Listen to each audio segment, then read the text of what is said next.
Hello there everyone, and welcome back to Castlevania 3. We are on the penultimate level this time. The climb up one of the final towers of the game. Stage, or rather block in the parlance of Castlevania 3. Block 9. Now, if you know anything about Castlevania 3 at all, you will know that this is one of the most infamous levels in the game, in an already infamous game. It is excruciatingly difficult, and I would argue not in the good way that almost every other level in this game is really difficult. This stage is just horrible. It's totally reliant on using sub-weapons, except it is completely uninterested in giving you those sub-weapons. So if you don't get lucky, you're screwed. There's a load of places with cycles that if it just doesn't work out for you, you're taking huge amounts of unavoidable damage. It's just an atrocious level.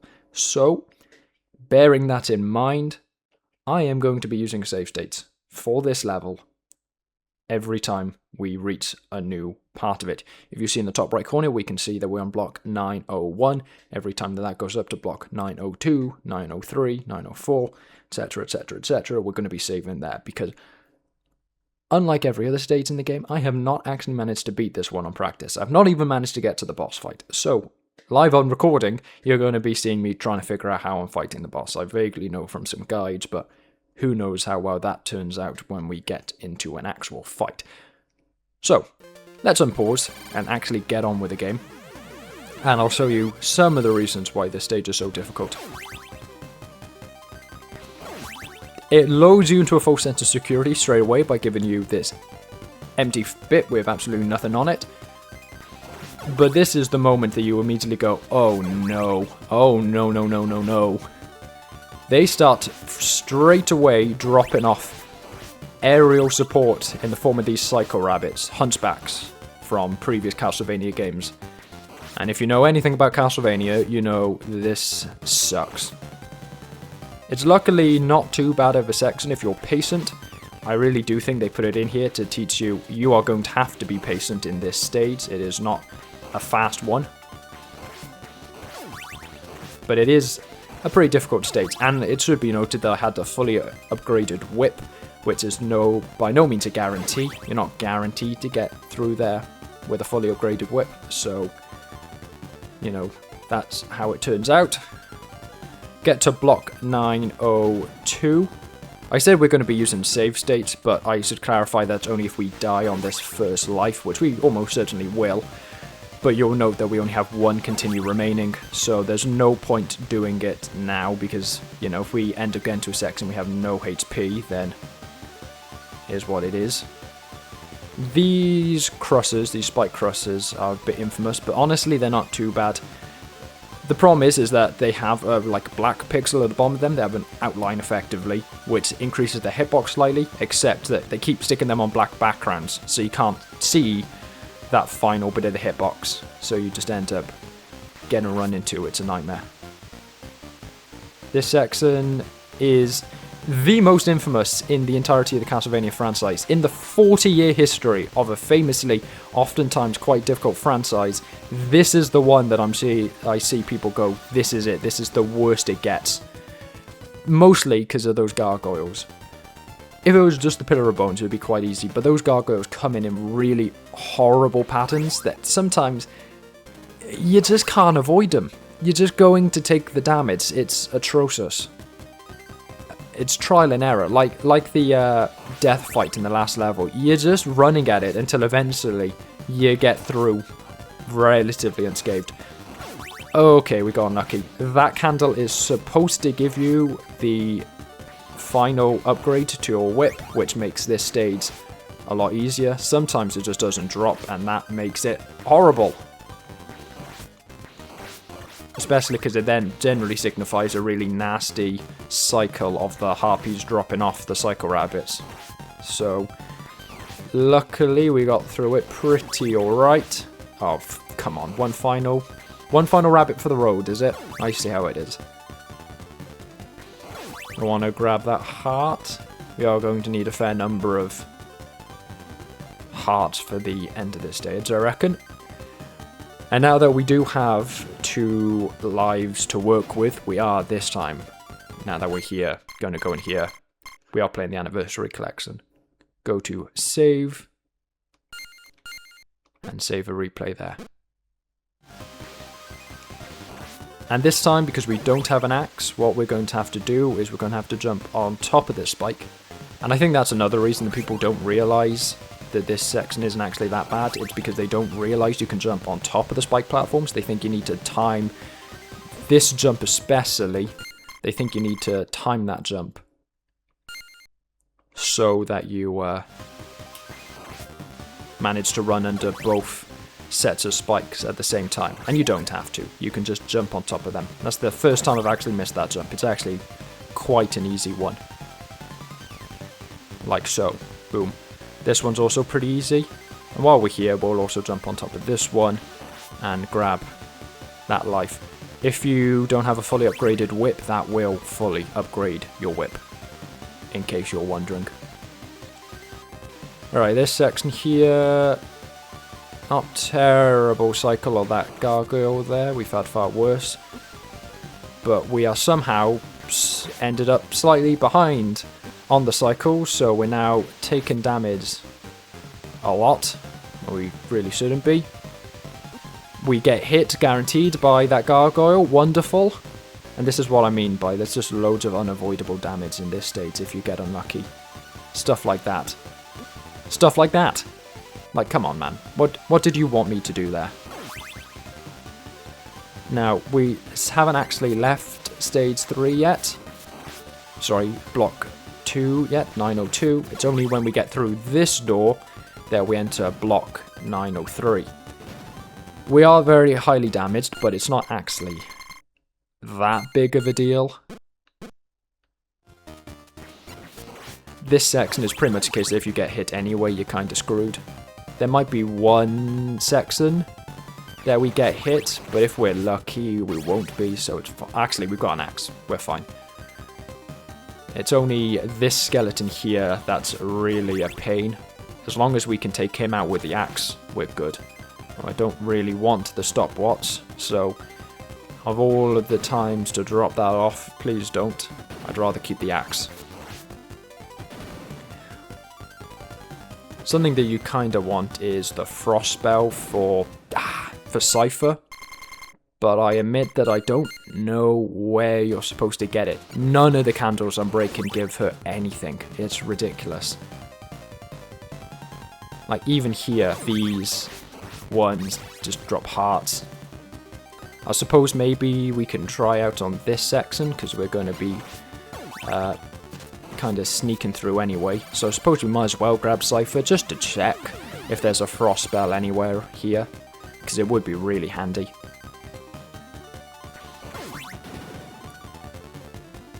But then the problem is you end up in situations like this where you have to change back to Trevor to take out these guys. So it's a bit of annoyance, especially on like a tense section where you really want to be running forward quite quickly. To be like every so often going, wait, sorry, give me a second, I want to change to Cypher to try some things out. But yeah, you really want the frost spell for a section that's coming up. It lets you cheese it, and especially when it's as horrible as it is. It's a section you really do want to cheese. The other thing is you generally want to be quite quick on this section because it lets you actually skip past a lot of the enemies. If you're really quick with it, you can actually ignore enemies like that guy, because you can be on the platform before they spawn in.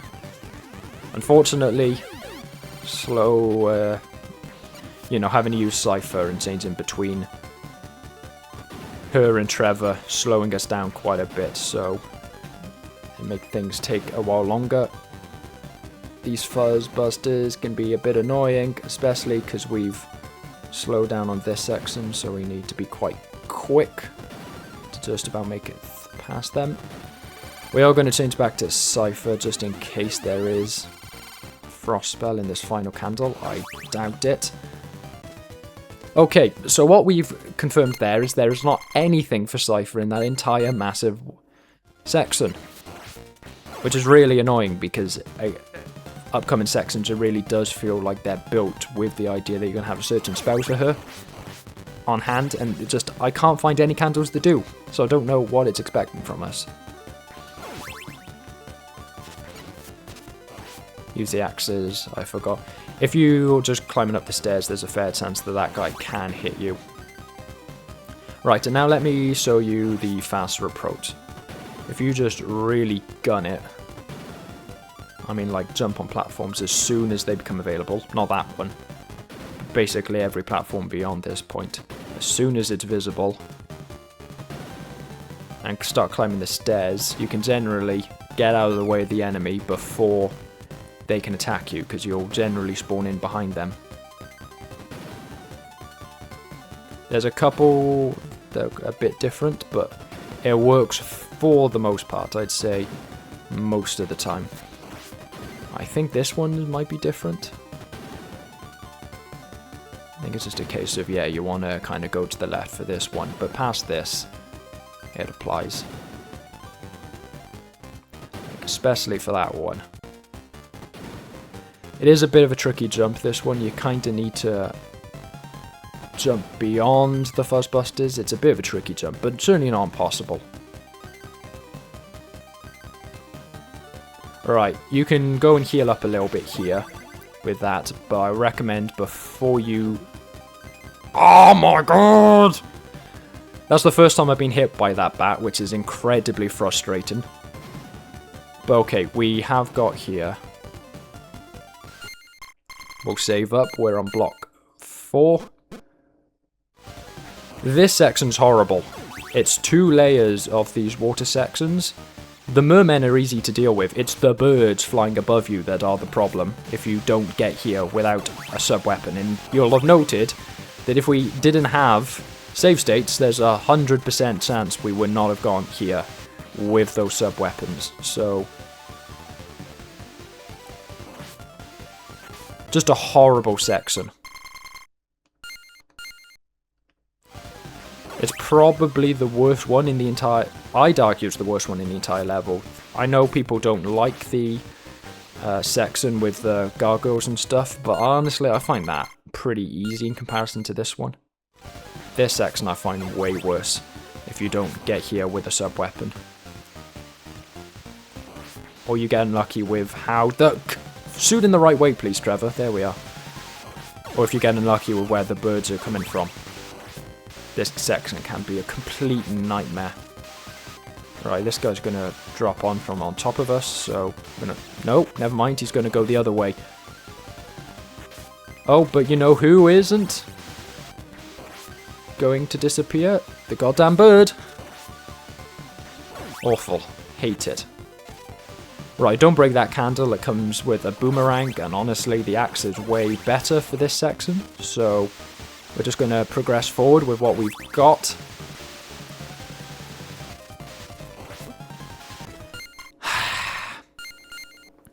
Yeah, the problem with the birds more than anything, I think, is the fact that they can overwhelm you so quickly, because especially in this section where there's a lot of them, if you just get unlucky and they start swooping around in the wrong way, like, there's just nothing you can do about them.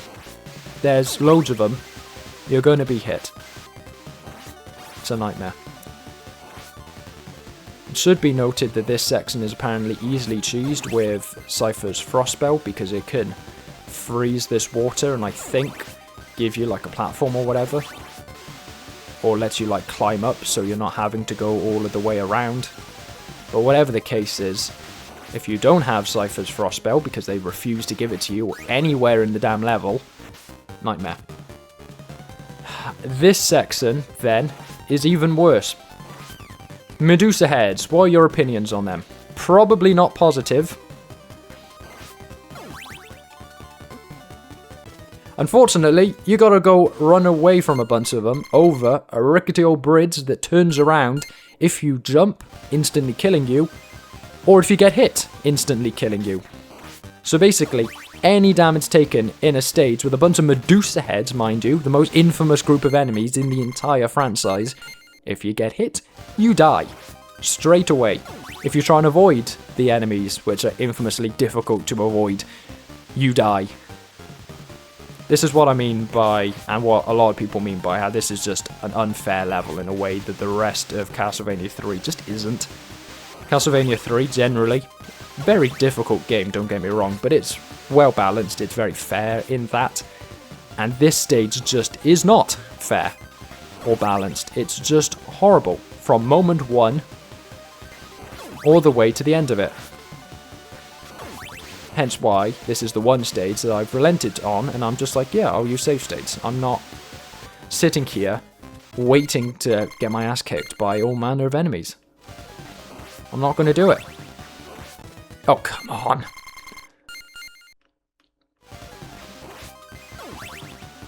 Like, I'll respect the sanctity of the original game design for a lot of things, but not for this level. Because the sanctity of the original level design has already kind of been defiled by its mere existence, because it sucks. Oh, come on! Hit the damn bird, Trevor. Hit the damn bird when I'm throwing axes. Or indeed, even throw out the axe. That'd be a good start. So yeah, this is why you really want the frost spell for Cypher. And why it was so annoying that despite going through like every damn candle in the castle, not a one of them dropped the damn thing. Or indeed any spell at all, because the lightning spell is also apparently great for the final boss of the level. But in my practice, I haven't found a single candle that will drop that either, so just screw you, I guess. Right, taking a lot of damage here, but here's what it is. Hopefully the birds cooperate this time.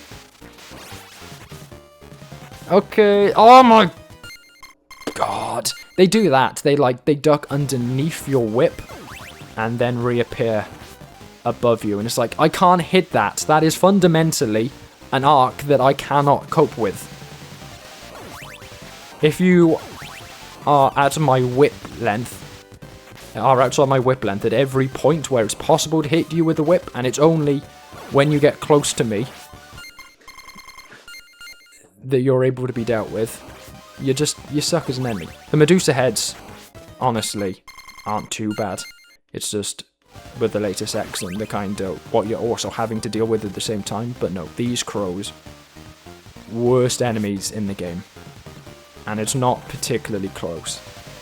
Every other enemy is honestly fine, like not great. There are some stinkers, but I'd argue every other enemy is fine to deal with in comparison. Because sometimes they do that and it's like, I can't jump, so I can't hit you, and you're just going to swoop down directly on top of me, so I'm doomed.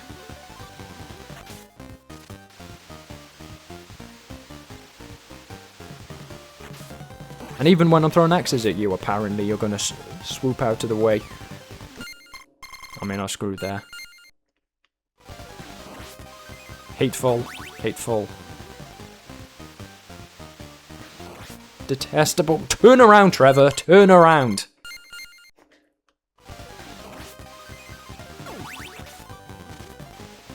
Alright, come on.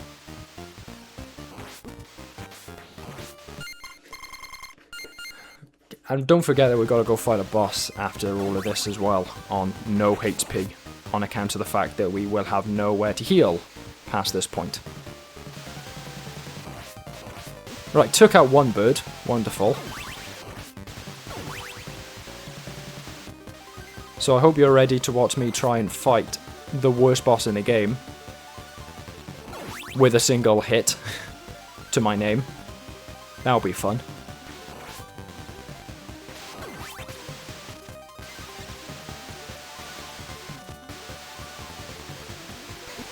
Oh my god!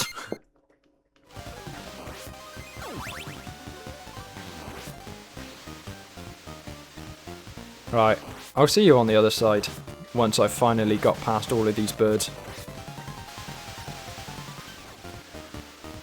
Oh my god, that was tedious. Now for a likely even worse section. Hope you like Medusa heads. See, that's the problem with this section. Oh, don't save. Definitely don't save. Load. That's what I want you to do. I'm going to have to try and figure out the best time to go. To be honest. It's going to take me a moment to figure out when do you actually get onto the platform? When is that beneficial to you?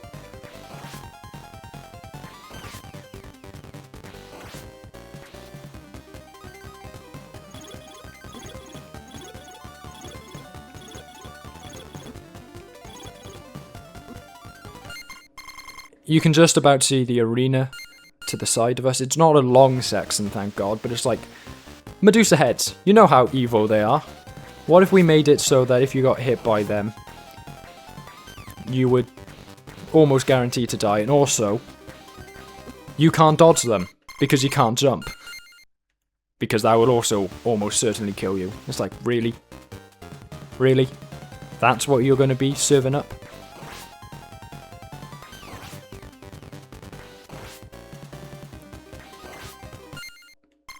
Okay, I'll take that.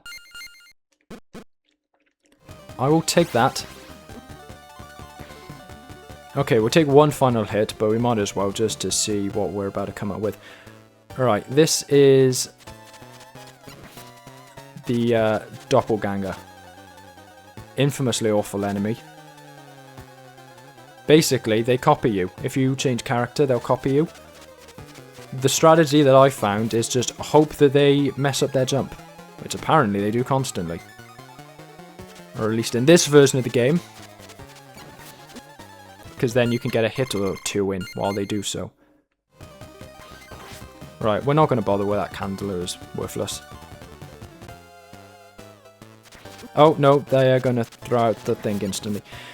There are strategies to choose this guy, but I don't really know them. And we can only really survive 2 hits, if we're lucky. And unfortunately, he sucks as well, so... It's not just the fact that you have to play against a good player, it's in fact the opposite problem. You have to deal with the fact you're playing against a really bad player who doesn't know what the hell they're doing. Messes up all of their jumps. So it's like... That's actually harder to deal with, because now it's a case of I've got to go and account for the fact that you're going to be basically trapping me every time that I mess up my jumps. Okay, he's really stupid. I thought he was at least a little cleverer than this. I'm sorry, I'm going to regret saying that when he does finally make the jump and immediately corners me. And I can't really be making such claims when I'm dying constantly after messing up a jump, but... There we are. Oh, damn.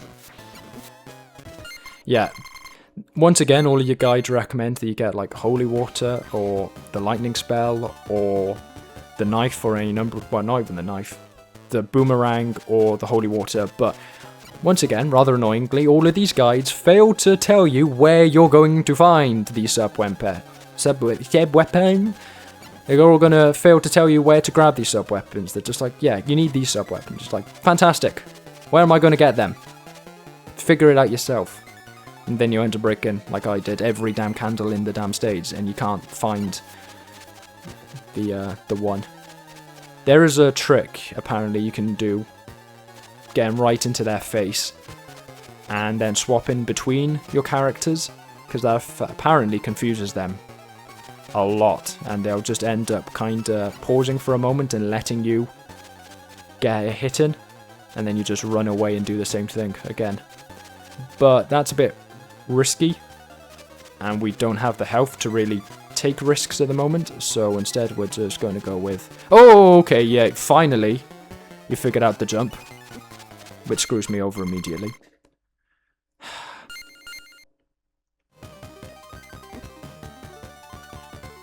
God, I hate this level.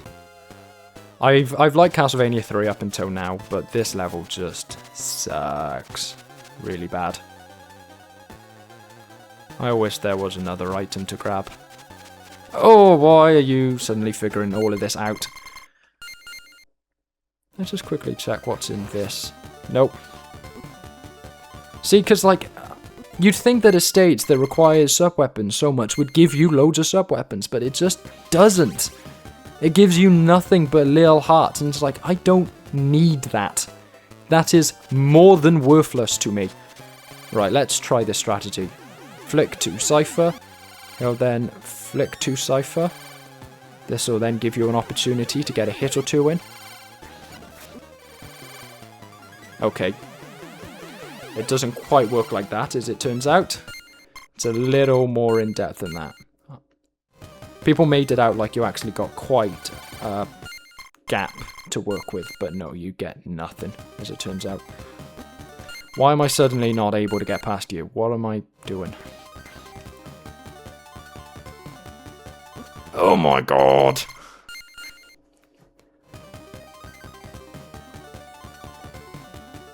I think we're just going to stick to our axe strategy, to be honest. It worked quite well up until they figure out what they're doing, but generally they take quite a long time to figure out what they're doing.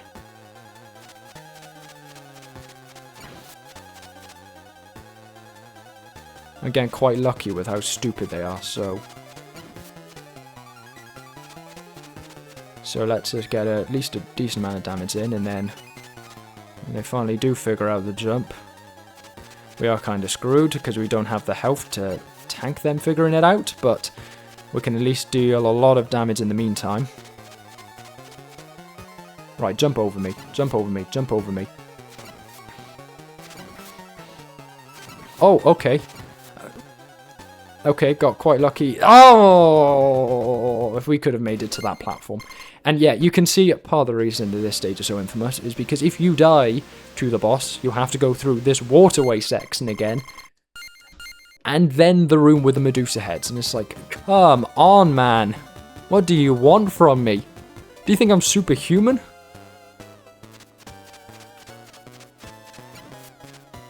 So yeah, that's another part of the reason I think why this stage is so infamous. Because it's really punishing in a section that's already really punishing. You got no healing either. I do hear there's, yeah. Oh, a double shot. That's actually really good. I was told it was a big heart, but no, a double shot's fantastic. Let's just get in twice the damage effectively.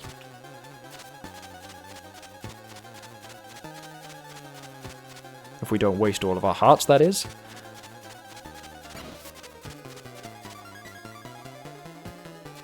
Well, it lets us either do loads of damage or waste all the hearts. Whichever way works for me. Unfortunately, it does look like it also means that they get a double shot, but it's more sacrifices. Right, drop down. Good.